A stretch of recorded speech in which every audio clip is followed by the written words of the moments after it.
What up, everybody? Today we are going to be talking about chords. So a chord can be defined as a combination of 3 or more different notes played simultaneously. And these notes, when played together, create a harmonic sound. So chords are foundational elements in music and are used to create harmony, build progressions. They can be used to establish the tonal framework of a piece. They're kind of like variation and texture to the music. So chords support the melody, establish the key of a piece. They can help the music progress with sequences that create movement and emotion within the piece. And just understanding chords and their structures allows musicians to create rich, complex, and expressive musical compositions. So the key basic elements of chords includes the root note, which is the starting note that gives the chord its name. And then there's like the intervals or the distances between the notes in a chord, usually described in like terms of steps or half steps. And the types of chords can vary pretty widely. So I asked my AI what the total number of possible chords are when considering combinations of 3 to 12 notes within an octave. And when you calculate the sum of all the combinations, there's a total of 4,017 possible chords, offering quite a bit of harmonic potential. But I definitely don't know all those combinations, and we definitely don't have time to go over all of them. So we're just going to be focusing on the main chords used on guitar that are most useful and used universally. So guitarists commonly use a fundamental set of chords that form the foundation for many songs across various genres. So some of the main chords include major chords, minor chords, seventh chords, suspended chords, extended chords, added chords, altered chords, which are like augmented or diminished chords. There's power chords, open chords, bar chords, and the list goes on and on. So we're just going to start with the open chords, and these are the first 8 chords that every guitarist should learn. So there's 5 major chords and 3 minor chords, and they're called open chords because they involve open strings or strings that are being played without pressing down on the fretboard. So mastering these chords will enable someone to play a vast number of songs and also help to progress to more complex chord shapes as well. And so the first 5 major open chords that every guitarist should learn are C, A, G, E, and D. And the minor chords are A minor, D minor, and E minor. And there's way more open chords than that. You could, for example, take all the major chords and turn them into dominant 7th chords. So here's the regular C, and then here's a C7. Here's the A, and here's the A7, and a G7, and an E7, and a D7. Or you could turn them into suspended chords, like here's an A sus2, or an A sus4, or a D sus2, or a D sus4, or an E sus4, or a G sus4, or even a C sus4.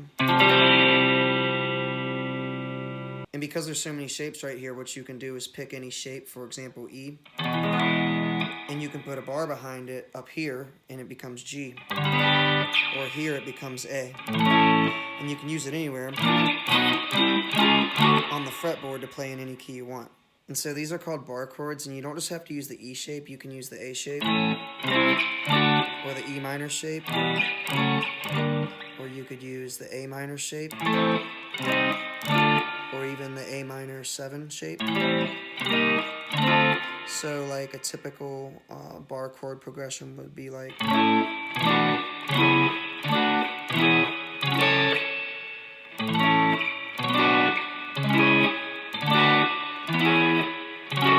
and to fully understand bar chords, it helps to understand triad inversions, which are basically just taking the 3 notes in a chord and switching them around. So like if we're in the key of C, for example, you can do this on the last 3 strings. Here's like the D shape, then the A shape, then the E shape, then back to the D shape.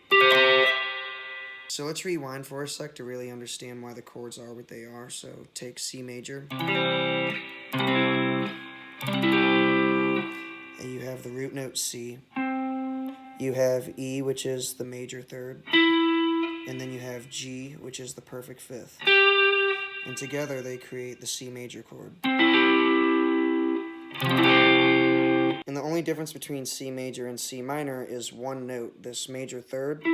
moves down a half step to the minor third. So a C minor would sound something like, so C major, C minor, C major, C minor, major, minor. So after you learn your major and minor chords, you want to learn your seventh chords, which is basically taking the seventh note in the scale and adding it to your chords. So a dominant seventh chord would look like this. This is a C7. Or it would look like this. And a C major 7 would look like this. Or maybe even like this. And a C minor 7 would look something like this. Or maybe even something like this. So after you get your seventh chords down, then you want to learn your suspended chords. So there's like a sus2 and a sus4. And a sus2 is basically a triad with the second note in the scale replacing the third. So if this is a C major chord, we're going to replace this major third with a second note in the scale, and it would sound something like this. So that's a C sus2 or something like this. And then a C sus4 would basically be a triad with the fourth note in the scale replacing the third. So here's a C major triad. We're going to replace this major third with the fourth note. So it would sound something like this.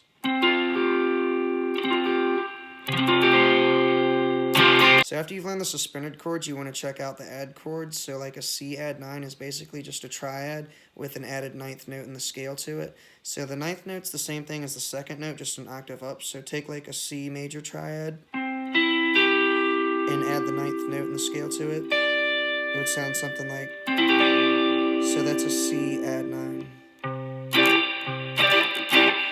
And like you can make an added 11th and added whatever as long as it's just the triad with the added note to it. So there's also extended chords which are pretty similar. For example, there's a ninth, which is basically a seventh chord with an added 9. There's an 11th, which is basically a ninth chord with an added 11. There's a 13th, which is basically an 11th chord with an added 13. And so the list goes on. There's lots of extended chords. And there's also altered chords, which are like augmented and diminished chords. So an augmented chord is basically a triad with a raised fifth. So here's the C major triad. And then you raise the fifth note.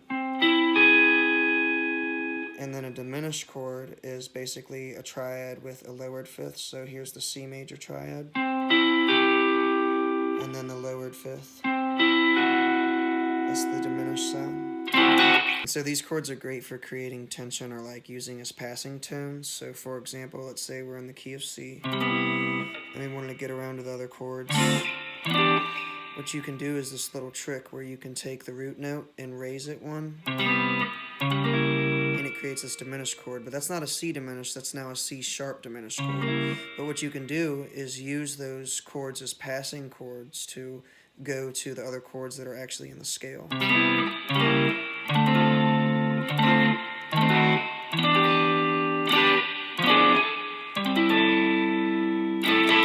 You can get around however you want.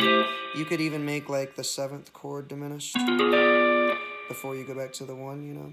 And it's important to note that the raised root is not what defines a diminished chord. For example, this is a C, and this is a C sharp diminished. But the raised root has nothing to do with the C sharp being diminished.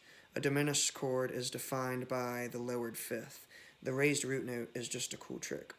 And other examples of altered chords would be like a major seventh with a raised fifth, or a dominant seventh with a flat fifth. There's also sixth chords, which are basically just triads with an added sixth. So if this is a C major, you add the sixth to it. And to make it even simpler, there's also power chords, which are two-note chords with like the root and the fifth. Or you could even add like the root on the top. And it's also important to note that when playing chord progressions in a major key, the 1, 4, and 5 is always major. And the 2, 3, and 6 are always minor.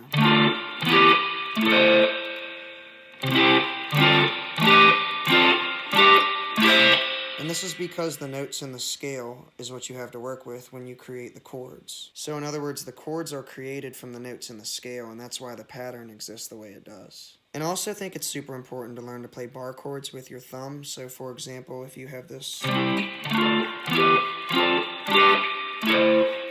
using your thumb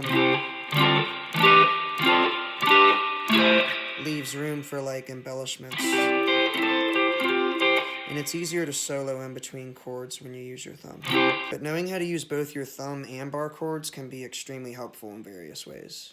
And there's so much more to talk about when it comes to chords, but I'm going to have to save it for another video. I appreciate you guys. Thanks so much for the support. Please like, comment, subscribe. It helps the channel out way more than you think. And keep shredding. Until next time, peace.